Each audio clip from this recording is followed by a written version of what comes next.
It is Monday, October 12th, and we just got a call reporting suspicious behavior at this house.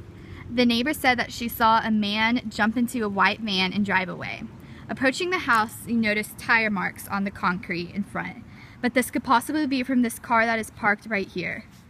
Walking toward the house, there's no other suspicious evidence, lots of leaves on the ground. There's a slight breeze today and it's cool. Lots of glass windows. None of the glass appears to be broken from the outside. Walking towards the house, and as I'm getting closer, I see a piece of paper or something in the grass. It's a piece of paper and says 5 p.m. dinner meeting at Maggiano's. First, this is a piece of physical evidence. When more crime scene investigators get here, we will take a picture of it and then put on gloves, pick it up, and place it in a cellophane envelope. Looks like there's some sort of like grease stain or something on the edges, and maybe there's fingerprints on it. For the piece of paper as well, we will take handwriting samples from everybody who lives in the house, just to make sure that it wasn't a piece of paper actually accidentally dropped by one of them. Approaching the doors, one thing I noticed is there's a security camera up there, which might prove useful later on in the investigation if we need to pull security footage.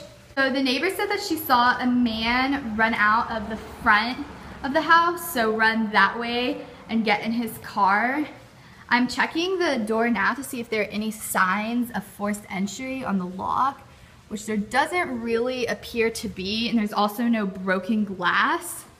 So it looks like the door may have been unlocked if this is indeed how he entered the crime scene. It looks like this door, you pull it or push it to open it. Let's see.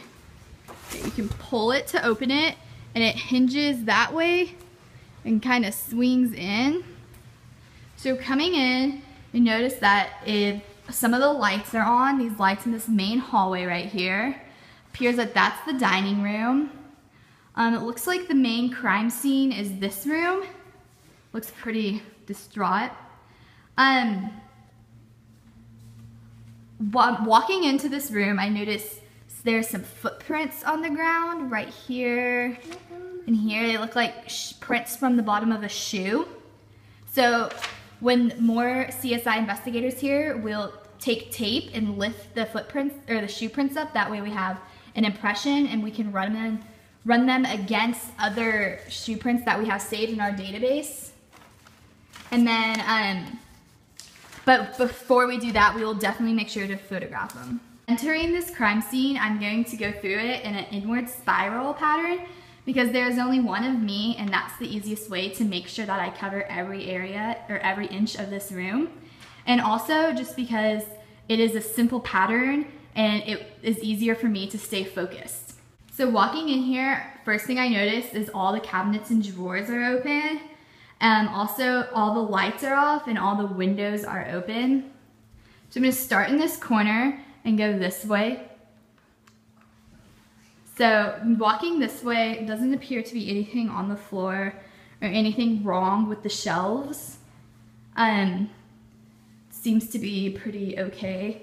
Coming over here, you can see the house of the neighbor who made the call reporting suspicious activity. You can see it through the big windows, and then it doesn't look like there's anything too suspicious going on with the floors, but all these papers are strewn, which makes me think that maybe the thief was in a rush, either when he was in here looking for something, or if he heard something that startled him and he was in a rush to get out. That kind of corresponds to these open cabinets and drawers. It makes me wonder what the thief was looking for. If he was looking for certain important papers or valuable items. So coming in to this drawer in particular is interesting because there are marks on the drawer that show that it had been forced into. So what we'll do is we will remove the drawer and take it to the lab for testing, but in order to make sure that the tool marks don't get messed up, we'll put a piece of paper and cover it, and then we'll place the drawer in a crate. The chair is also in a weird place. Normally it looks like the chair would be pushed in that way, but it appears as if it might have been pushed over to try to open those cabinets up above, which makes me wonder what the thief was looking for. If he was looking for certain papers or maybe valuable items that were locked in here. Continuing on, there are more papers scattered on the floor over here. Doesn't appear to be anything on these papers, but they're still here.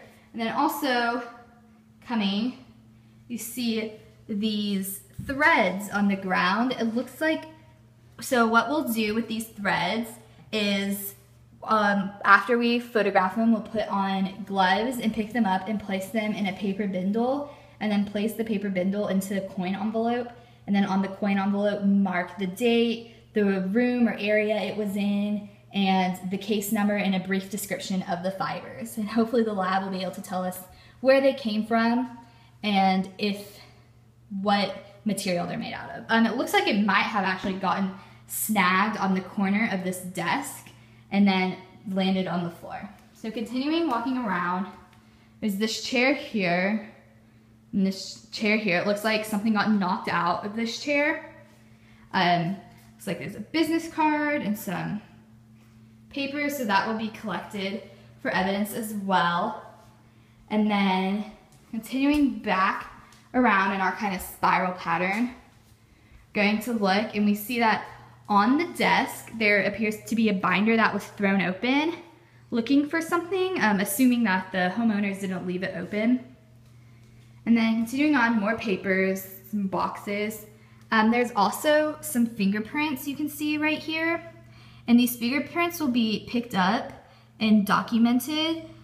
We'll take a piece of tape and lift them up because it looks like they're be easy to lift up, and if not, then we'll probably take this piece of the desk into the lab and get them to analyze these fingerprints.